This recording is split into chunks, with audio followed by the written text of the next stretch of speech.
corner. And now comes one of the steps that they will take, just as the others have taken, to get where they want to be. It's a team effort, and it is certainly not an easy one. Needing encouragement, support, and guidance. Not a video game where a teenager pushes buttons. In their mind is what came from the generation before them.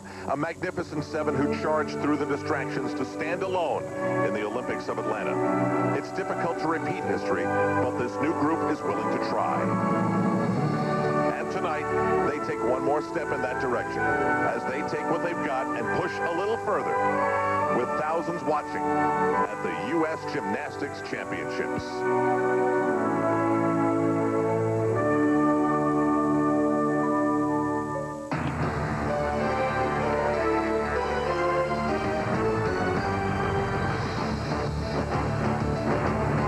We're in Sacramento, California, and just north of this state's capital is Arco Arena, home of the NBA's Sacramento Kings. Tonight, 12,000 people are here for the event finals in the 1999 U.S. Gymnastics Championships. Good evening, everybody, and welcome to our second night of coverage here on NBC. Last night was for the athletes who have found a way to be consistent enough on all four events, and that, after all, is what gymnastics is all about, consistency. But tonight, athletes who found a way to be good on 1, 2, or 3 events have an equal opportunity to leave Sacramento with a gold medal. That's what tonight is about for them. Now, we'll start things off on the vault. Then it's the uneven bars, where we find Elfie Schlegel. Elfie? Al, you're going to see the very best on the uneven bars, and 3 of those names come from Cincinnati. What has Mary Lee Tracy done? Well, she's brought in members from the national training staff to help her choreograph these routines in order to get the maximum points for her girls. Cincinnati has done something right. Let's head over to the beam with Tim.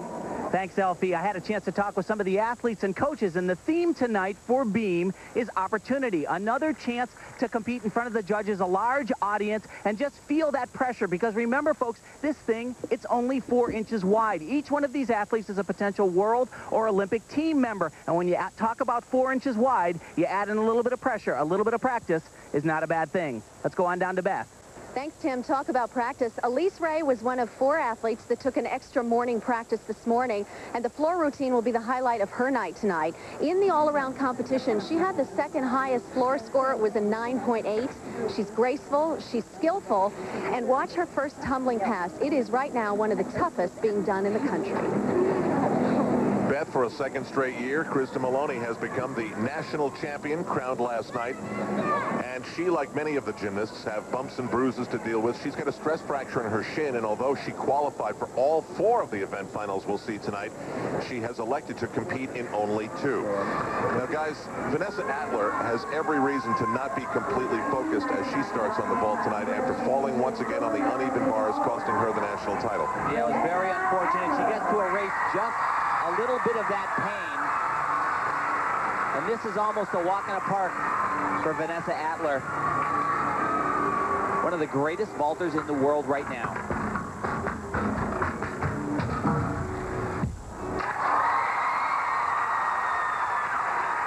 I think she was pretty concentrated. Yeah, that alone is competitive right there, but she actually can do that vault with another full twist.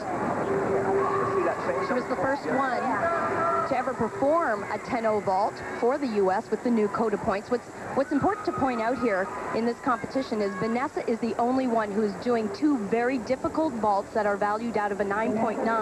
And in the event finals, both vaults have to come from different families, very different looking vaults that she'll do.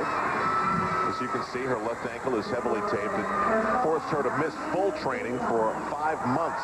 9.65 on her first vault. And in fact, she has only performed vault, or I should say, trained the vault on a hard surface for the past 3 days. Different vault. Yurchenko should do a round off onto the board. She can do it better than that, believe it or not. She can stick that vault again, a 9.9 start value. You just went for the finish yesterday? Yeah. Okay. That's Steve Rybacki and Beth Rybacki. And what you have to consider is Vanessa goes for a gold medal in this event final in vault. Can anybody top this? Well, I would have to say, even when she is not at her best, she's probably going to win this championship. She is so tremendous on vaulting, and as Elfie said, 2 9.9s. She really did this tremendous the other day. Gets a little bit antsy on this landing. Didn't really press down into the floor like they like to talk about. Took that little hop. That's going to cost her just a bit. Another big Atler number. She'll average out to a 9.675, setting the bar here in the vault event final. This is Elise Ray, a favorite of many to be a star in the year 2000. She comes from Columbia, Maryland, but last year she finished 5th in the all-around here at the U.S. National Championships, and this year she finished 6th. So she'd love to get a little extra boost of confidence out of what happens here tonight. Yeah, Al, this is a tough event for Elise. She says she needs a lot of mental visualization. Oh. Yeah, not a good effort from Elise. It's a lower start value than we've seen. There you see Coach Kelly Hill, former coach of the great Dominique Dawes.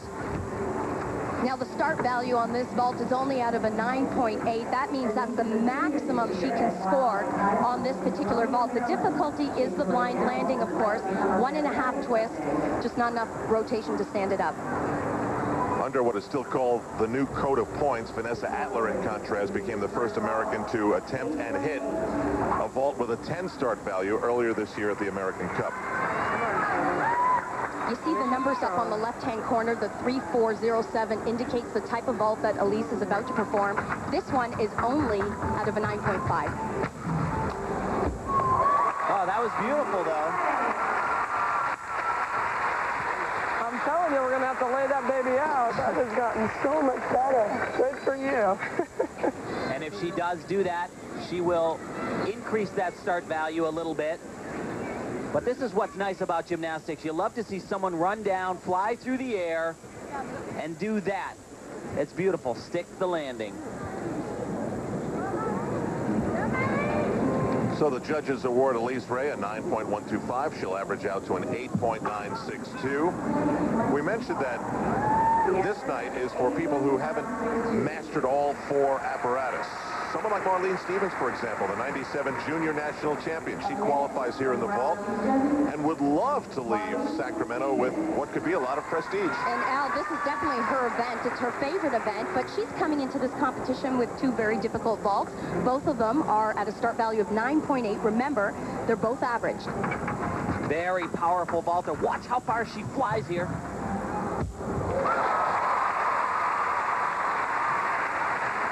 The board actually moves when she hits it. She hits it so hard. Move back a couple of inches. Now, that was the same vault we saw from Elise Ray. Talking to her coach, Alexander Alexandrov, one of the many former Soviets now in the United States, coached my idol when I was coming up, Dmitry Bilozerchev, considered one of the greatest in the world. And look at the height here. And the thing that impresses me so much, though, is how far she flies away from the horse. That's what you're supposed to do. You're supposed to show power on vaulting. She certainly does. 9.5 on the first. We talked about event finals. They average the score, but the vaulters also have to perform 2 very different vaults, and they come from 2 different families. That means that they have to enter the horse a different way from the board to the horse. She'll do it right here. That's a good vault. It's certainly not going to get anywhere near the score that we saw in the first one. But what's impressive, Tim, is she did 2 vaults that were blind landings and handled them very well. This is Fjordholm of Frisco, Texas. She is coached by another one of those outstanding former Soviets, Valery Lyukin. Yeah, he had her in the gym the other day practicing about 25 to 30 of these vaults. She has some jump in her, too. Look at this. Gigantic hop on the landing. Inexperience. A little bit of inexperience, like you said, Al. In the air, her body closes. She bends in the hips a little bit. She should stay completely laid out, and that would have served a bunch of different purposes. First of all, she'd have gotten a better score for doing it more laid out, and secondly, she wouldn't have rotated so far. Possibly stuck the landing. Look at how far she hops here.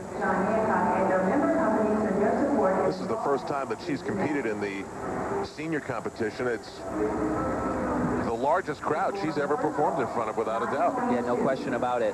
Again, that first vault, the start value was 9.8. The second one, she's planning to perform, again, a 9.8 start value. This very, very difficult. Another blind landing. We haven't seen this yet. She'll remain completely laid out here.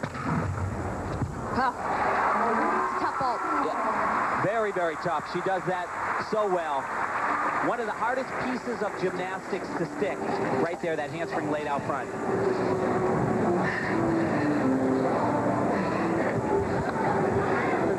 The only problem here, the stumble on the landing. Again, the deductions for this young lady has come strictly on the landings. She gets a 9.225, averaging out to a 9.212. I got to tell you, I think that score's a little bit low for that second one. So Vanessa Atler takes the gold medal here in the vault at the event finals. Marline Stevens gets the silver, and Marie Fjordholm takes the bronze. That's a big-time souvenir for those two. Now Vanessa Atler's not done. We're going to see her on the beam, still to come.